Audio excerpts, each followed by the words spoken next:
Meus irmãos, a paz do Senhor Jesus, a palavra de Deus diz assim, no livro de Juízes, no capítulo 16, no versículo 16. E sucedeu que, importunando ela todos os dias com as suas palavras e molestando, a sua alma se angustiou até a morte. E descobriu-lhe todo o seu coração e disse-lhe: Nunca subiu navalha à minha cabeça, porque sou nazireu de Deus desde o ventre de minha mãe. Se viesse a ser rapado, ir-se-ia de mim a minha força, e me enfraqueceria, e eu seria como todos os demais homens.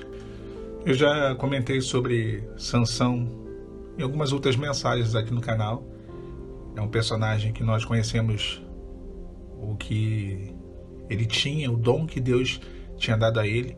Era uma porção do Espírito Santo que fazia com que aquele homem, que era fisicamente um homem normal, um homem comum, a porção fazia com que ele tivesse uma força muito grande. E assim ele conseguiu subjugar os filisteus, os inimigos do povo de Israel, com aquela força, aquele poder. Só que ele vai até Gate e ele conhece uma mulher, uma filisteia, chamada Dalila. Ele se apaixona por ela.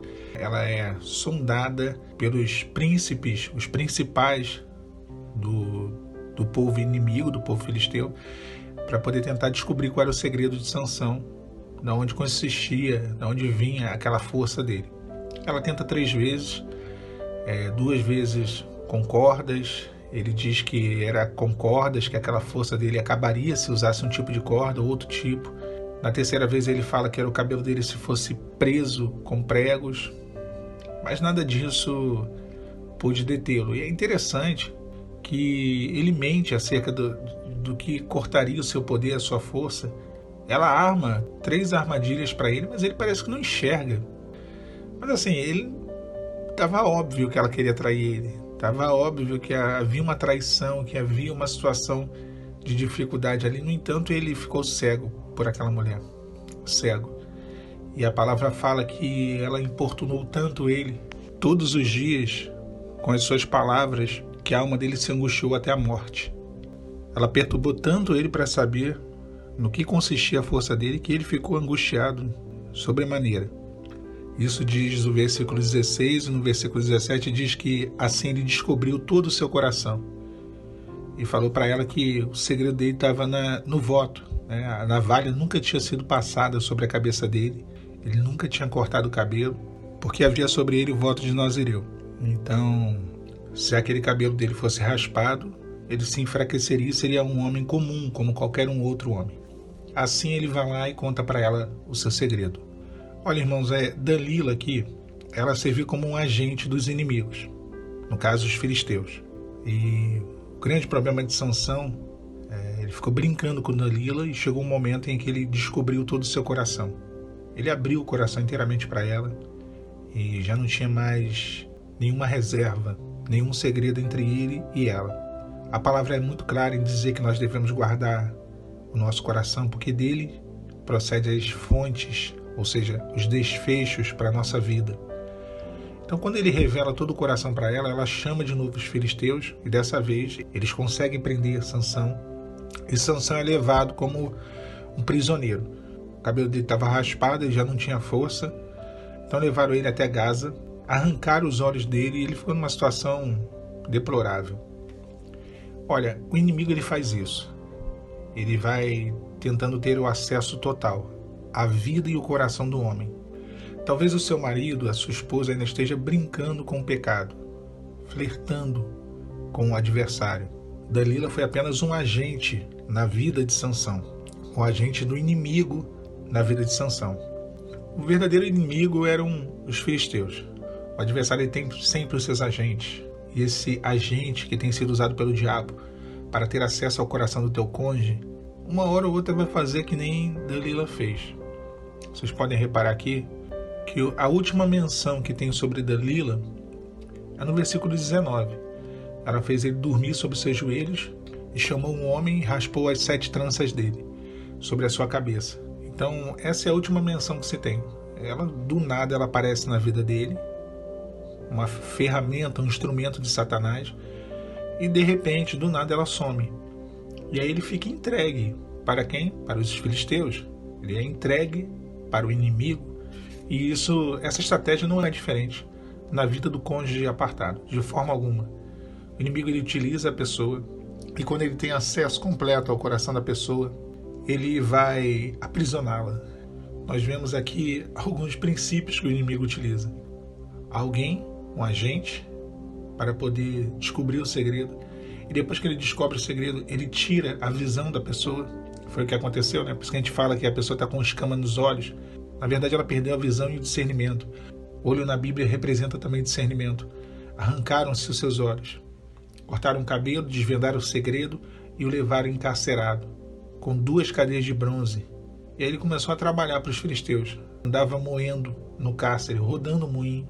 Está claro o projeto do adversário, né? Primeiro ele arruma alguém para poder descobrir o segredo e ter acesso ao coração. Depois que ele tem acesso ao coração, ele põe as escamas nos olhos. Depois ele encarcera a pessoa, aprisiona ela e leva ela aprisionada para o reino das trevas. Pronto, está bem claro. Só que Deus, ele ouviu o sofrimento e a dor de Sansão quando ele estava lá dentro naquele lugar, quando ele tinha virado uma chacota. Ele clamou ao Senhor, e a palavra fala que o cabelo dele começava a crescer. Ele clama ao Senhor, o Senhor recobra a força, dá de novo força para ele, e ele derruba o templo de Dagon e ele mata os inimigos do Senhor, os inimigos dele. Então, o clamor fez toda a diferença. Na verdade, na vida desse personagem Sansão, o clamor fez toda a diferença. Esse homem foi levado até o fundo do poço, para que ele pudesse de novo clamar a Deus. Ele não clamou a Deus quando ele estava com Dalila, ele não clamou quando o seu cabelo foi raspado, ele não clamou quando seus olhos foram arrancados, ele não clamou quando ele ficou encarcerado, mas no último ato dele, quando ele viu que tinha chegado no fundo do poço, ele clama ao Senhor. Nós não podemos viver no deserto em função de orar por alguém. Devemos orar por nós, pela nossa salvação e alcançar a nossa comunhão e conexão com Deus. Mas nas nossas orações intercessoras, nós podemos colocar, Senhor, que ele ou que ela, meu marido, minha esposa, meu companheiro, minha companheira, que de onde ele estiver, acorrentado, atormentado, aprisionado pelo pecado, aprisionado por Satanás, que a alma dele clame ao Senhor e te peça libertação, salvação. Havia um clamor muito específico de Sansão. Ele diz assim: peço-te que te lembres de mim. Porque naquele momento ele sabia que o Senhor tinha esquecido dele.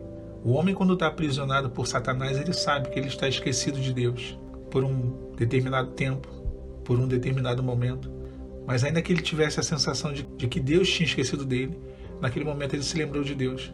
Seja essa a nossa oração, Senhor, que ela venha se lembrar que existe um Deus. Porque quando ele se lembrar que existe um Deus, quando ela se lembrar que existe um Deus, consequentemente eles se lembrarão do propósito. Ele diz: olha, lembra-te de mim e esforça-me agora. Esse esforça-me, a palavra utilizada aqui é me dê força novamente. A força que tu me dá desde que eu era criança. Esse é o propósito. Foi para isso que Sansão veio ao mundo, para julgar Israel, para proteger o povo de Deus com uma força que vinha do Espírito Santo. Ele lembra do propósito, mas primeiro ele lembra de Deus. Depois ele lembra do propósito. Lembre de mim e esforça-me. Ele está dizendo: Deus, lembra de mim e me dá a força que eu tinha. E Deus ouviu, e Deus lembrou, e Deus atendeu. Se o seu marido e a sua esposa se lembrar de Deus, consequentemente, eles vão lembrar do propósito, que é o casamento, que é a família, que é aquilo que é a vontade de Deus para a vida deles e para a sua vida. Deus vai permitir com que ele ou ela vá ao fundo do poço, porque existem alguns homens, alguns de nós, que a cerviz é tão dura que nós só permitimos com que Deus tenha acesso ao nosso coração quando chegamos no fundo do poço. Mas o fundo do poço ainda não é o fim. Na verdade, é um recomeço. Que o Senhor te abençoe, que o Senhor nos abençoe. A paz do Senhor Jesus.